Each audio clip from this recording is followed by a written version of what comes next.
पूछा था कि मनुष्य के जीवन में संन्यास कैसे जन्म लेता है, तो जब मनुष्य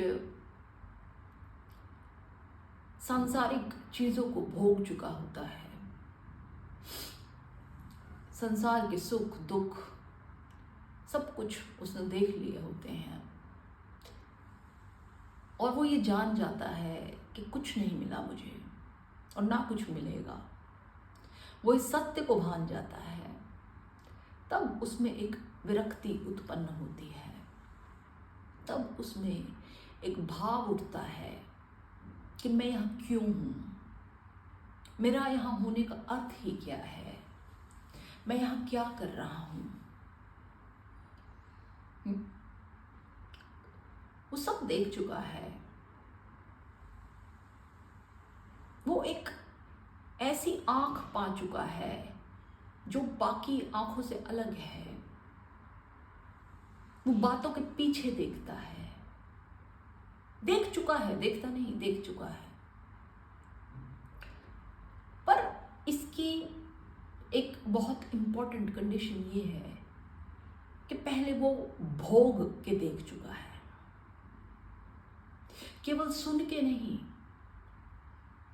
क्योंकि अगर उसने स्वतः नहीं भोगा तो उसका जो रस सुनने की वजह से अभी दब गया है वो कल उठाएगा। त्याग भी भोग के बाद ही होगा। अगर त्याग भोग से पहले हो जाएगा तो दोबारा भोग उठेगा, मन में दोबारा ये भाव आएगा कि ये क्या है, उसके प्रति दोबारा उत्सुकता आएगी। आपने देखा बहुत सारे बच्चे अपने माँ बाप के कहे अनुसार चलते हैं। माँ बाप चाहते हैं कि बच्चों पे कोई गलत बात का असर ना पड़े, इसलिए माँ बाप अपने बच्चों को पहले ही चेतावनी देकर रखते हैं कि ये करें, ये ना करें, वगैरह वगैरह, अलग अलग तरीके की वार्निंग्स। बच्चे मानते भी हैं, डर के मारे मानते हैं। परंतु एक एज आती है, उस एज के बाद बच्चे चोरी छुपे वही काम करने लग जाते हैं जिनके लिए माँ बाप उन्हें मना करते आए हैं। अब ये क्या है? जो आकांक्षा पहले दबाई गई वो बाद में उठती है और भी भौंडे रूप में उठती है। इसलिए जो चीज जिस टाइम करने का मन करे उसे एक बार कर लेना चाहिए, ताकि देख लिया जाए कि ये क्या है और इससे क्या मिलता है। अगर उस चीज को दबाया जाएगा तो वो आगे अति में परिवर्तित हो जाएगी। दबाना ठीक नहीं है, दमन बिल्कुल ठीक नहीं है। उसका साक्षात्कार करना अति आवश्यक है, तभी उसे सही मायनों में त्यागा जा पाएगा, वरना नहीं।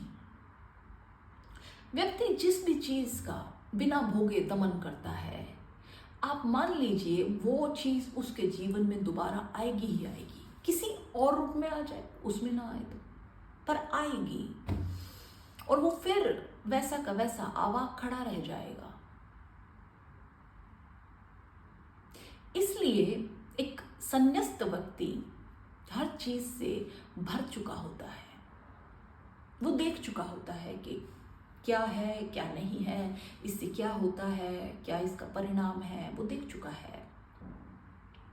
वो संसार को उसके संपूर्ण रूप में देख चुका है। अब उसे इस संसार से ना कोई आशा है ना कोई निराशा है। ये बस है, एक छलावा मात्र है। ये जो इसके रंग हैं ये भ्रम करने के लिए हैं, पर अब वो भ्रमित नहीं होता। शुरू में होता था, अब नहीं होता। अब जो चीज उसके सामने जैसी आती है वो उसे ग्रहण कर लेता है, उसकी उपयोगिता के अनुसार। आप समझिए, ना तो वो उसे भोगता है ना उसे त्यागता है। त्यागने का जो पॉइंट है ये भी बहुत इंपॉर्टेंट है। क्योंकि कई बार हम ऐसा सोचते हैं कि जो संन्यास्त है उसका अर्थ ये है कि वो कुछ नहीं भोग रहा, या जो आत्मज्ञान चाहता है उसका अर्थ ये है कि वो जीवन से केवल निकालता ही चला जाए। परंतु ये जो त्याग है इसके बारे में भी जानना समझना आवश्यक है, क्योंकि त्याग के पीछे जो भाव है वो डिसाइड करेगा कि वो त्याग सच में त्याग है कि नहीं, या वो भोग का ही दूसरा रूप है। जब आप त्यागते हैं और आपके मन में देने का भाव आता है कि मैंने ये दिया, जब ये भाव आपके मन में आ गया तो फिर आपने कुछ नहीं दिया। आपने जो दिया वो केवल अपने अहंकार को दिया कि देख मैंने ये दिया। आपने अहंकार के थ्रू भोगा, अपने अहंकार को तृप्त किया। पर अगर आपने दिया और आपने ये विचारा भी नहीं कि आपने क्या दिया, कितना दिया, किसको दिया, फिर आपका कोई बंधन नहीं जुड़ा उस त्याग से। तब वो सही मायने में त्याग है, और उसे त्याग कहना भी ठीक नहीं है। वो बस एक चीज है, आपने कर दी, ठीक। तो जो व्यक्ति सच में साधु है, जो सच में साक्षी को भाप गया है, वो ना तो भोगता है ना वो त्यागी है, वो कुछ भी नहीं है। वो केवल धीरज धरे है, इस जीवन को जी रहा है जब तक उसकी मृत्यु नहीं आती। बस उसे किसी बात से कोई फर्क नहीं पड़ता। उसके जीवन का पेंडुलम इधर ले जाए तो इधर ठीक, उधर ले जाए तो उधर ठीक, वो हर हाल में ठीक है। वो जैसा हो रहा है उसको परमात्मा की इच्छा मानकर ग्रहण कर लेता है। उसमें अपनी तू मैं कुछ नहीं, कुछ नहीं। तो एक संन्यास्त व्यक्ति,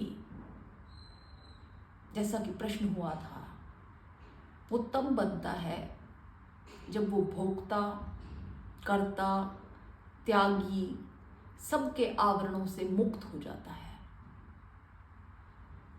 मुक्त, बिल्कुल मुक्त।